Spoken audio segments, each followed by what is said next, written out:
Hey everyone, my name is Steven and welcome back to Storytime. Without wasting any time, let's get into our first story of the day. Don't explain to me that the time clock rounds clock in and out times until I'm short hours and I will abuse the system. This is more of a petty compliance story, but I'm bored and I thought I would share. I left a job I had been at for 20 plus years to work for the town government where I lived. I had been salaried but had burned out and took a job with a lot less stress, but also an hourly position. I was about 6 months into the job when I was looking at my hours for the week. I was expecting to be into overtime if I stayed until 5. I was planning to ask if I could leave whenever I hit 40 hours since it would be before 5. I realized my hours for the week were going to be short, even if I worked until 5. After calculating the time I worked each day and comparing it to the payroll software, Chronos, I talked to my boss and was told that the time clock rounded to the nearest 15 minutes. I was ticked. This was never explained to me when I started. Based on how things went when I started, it wasn't surprising. For those who don't know how this works, if you clock in between 7:53 and 8:07, the time clock records this as 8 o'clock. If you clock in between 8:08 and 8:22, the time clock records this as 8:15. When I did the calculations, there is a potential to abuse this to swing your hours worked by 2.5 hours every week, meaning I could work 37.5 hours and get paid for 40. Or I could work 40 hours and get paid for 37.5. I looked up federal labor laws and this was absolutely legal. Fine. From then on, I never clocked out in the 7 minutes past every 15-minute increment. I'd leave for lunch at about 11:53 every day and get back at 1:07. Time clock records an hour. Get to work at 8:07, leave at 4:52. If the time clock said 4:53, I'd go back and work until 5:08. I wouldn't have done this if I had been informed up front. Obviously, I couldn't completely adhere to this schedule, but I tried my hardest. So the best example of my abuse of the system was that I lived about 5 minutes from work. Occasionally, my kids would lock themselves out of the house. They got home around 3 p.m.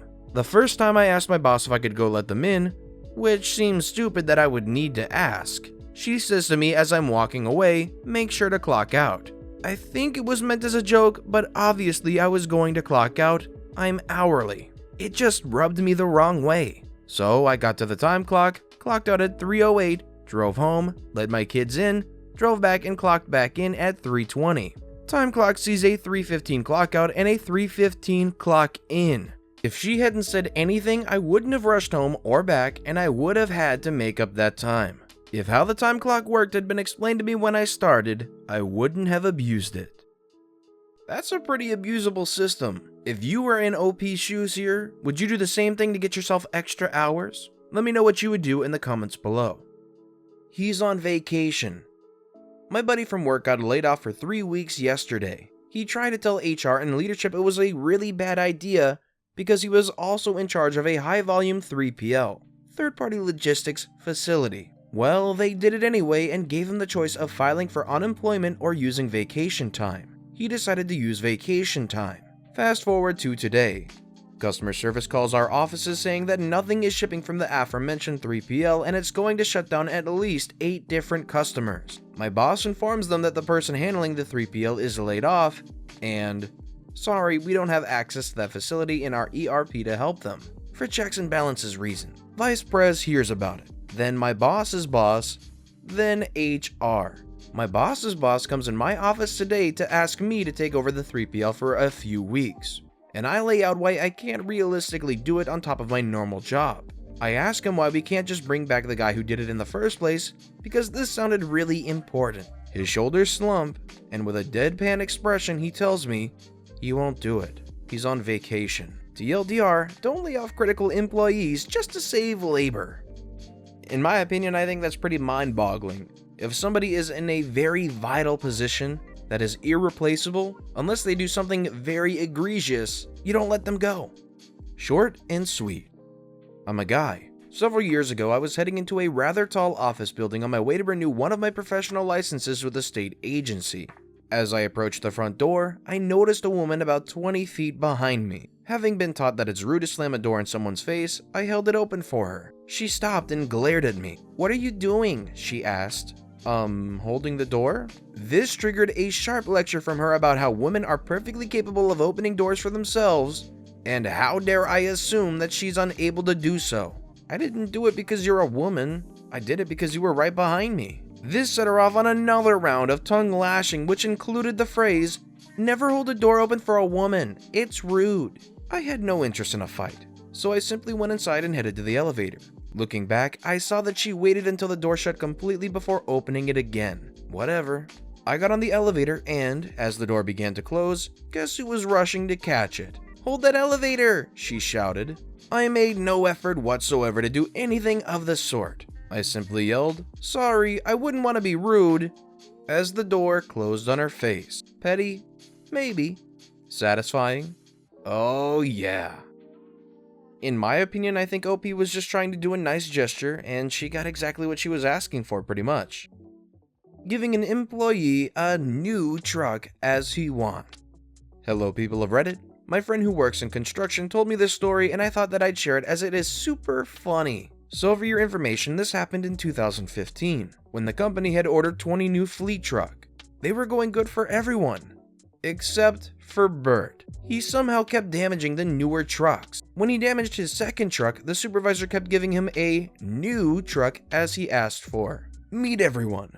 B equals Bert, S equals supervisor, M equals mechanic. So to get into it, my friend tells me that at the company he works for, everyone is loaned a company truck. They are responsible for making sure that truck is okay and that everything is going smoothly. When repairs are needed, you take it to the company mechanic and they take care of things. The supervisor handed everyone a key to their new truck and it went like this. "Hey everybody, I'm sure as you saw today, our new trucks came in, so everybody line up and get a key to your truck." Everyone gets their key and goes forward with the work week. Then Bert came to the mechanic with his truck and he said, "It's feeling sluggish." Mechanic said to Bert 25 minutes later, "Well, figured what is wrong with your truck."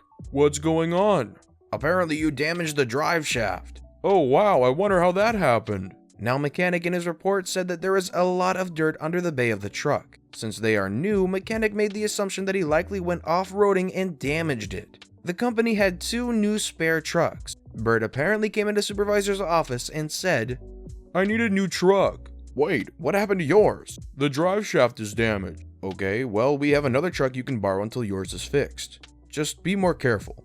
Bert, I heard with a unappreciative tone, said, "Fine," and later drove off. 3 days later, AAA delivered his loaner to the yard. He apparently snapped the front left axle and sustained some bumper damage to the truck. Supervisor is ticked. Bert then comes into the office and tells supervisor, "Cue malicious compliance.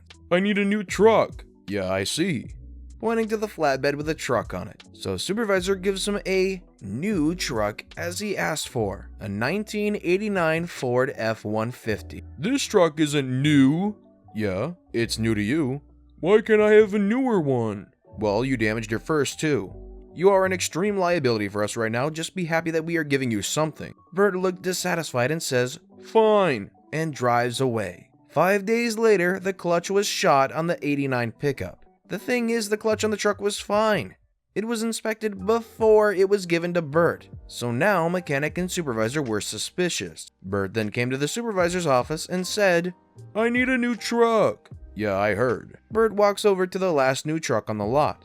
Then supervisor says, "Follow me to the back lot." Bert follows. Supervisor then proceeds to take a tarp off a 1977 Ford F-150. The supervisor says to Bert, "Here is your new truck." Bert looked disgusted, but he had to take it because supervisor wouldn't let him have one of the new trucks until his was fixed and paid to fix the clutch on the 1989 truck. Needless to say, Bert never broke his truck again, as the yard had an even older 1969 Ford F-100. Bert probably realized that if he didn't shape up his driving, that he would once again get a new truck. Thanks for reading. How good must have Bert been at everything else with his job if he can damage the truck so many times and still get by? Or maybe there's some nepotism or something, I don't know. Bert should have been fired after the 3rd time for sure. Exactly as it says? You got it. So I've worked in the food industry for a while. Learned a thing or two thanks largely to some really awesome coworker. Shout out to my peeps if you recognize this story. So when I started there, the place was legendary. Almost like a cult following on certain dishes. We operated on a rotating menu for variety's sake. Well, when I actually started cooking, not cleaning or portering, I learned from the aces there. They taught me, make food you wouldn't mind eating. So I did. Until new management. They said in no uncertain terms, follow the recipes exactly, don't adjust anything. Well, we were adjusting minor things like seasonings or quantities, when we knew the projected amount wouldn't be enough due to some obvious reasons. Cue compliance. We did exactly as the recipe said, measured all ingredients, cooked as written, in the exact quantities on paper. Let's just say the attendance numbers tanked fast. The quality didn't hold up to guests' expectations, especially not what they were accustomed to. Didn't help they removed some of our more popular items because they weren't considered real recipes to corporate. Wish I could say this as a happy ending, but I left there when I finally got a near dream job. Last I heard, like late last year, business is bad and not many eat there. Or remember it exists sometimes. When I say near, I mean I'm working in my dream business, just not the right department yet. Personally, if I owned a restaurant, I'd take the chef's input very seriously as they're the one that has the palate and are preparing the food, hopefully the way the customers like it. Especially if it was already working like that place was. Tea, anyone? I worked for a certain fast food joint when I was a teen. You know the one. I was loving it. Anyway, we got a new general manager out of the blue. He was a bit of a D, but the charismatic kind of D that everyone seemed to fall all over. One night I was manning the deep fryers. Part of that position included making the tea and bringing it up front as needed. Well, I was 17 and maybe 90 pounds soaking wet at the time. Everyone knew I couldn't lift the tea containers. 5 gallons, maybe roughly 40 pounds? But I always made the tea like my job required. Whoever needed the tea would come and get it for me. Or I'd cover someone's spot while they carried it up front. The new GM was not having it for some reason. He insisted I do my job myself with no help. Okie dokie, anything you say, boss. Someone called back for tea in the drive-thru. General manager stopped someone from helping me and said I needed to get it myself. I walked to the walk-in, grabbed the tea off a shelf above my head. Promptly spilled maybe a fifth of it down myself. Oh well, now it's lighter. He was kind enough to hold the cooler door open for me. I then waddled my way up to the front, bear hugging the container and sloshing tea out the side of it with every step I took. I finally got it to the drive-thru with about 1/3 of it left in there. Naturally, they went through that quite quickly and called back for more before my shift was over. I gave my GM a look like, "You want a repeat of all that?"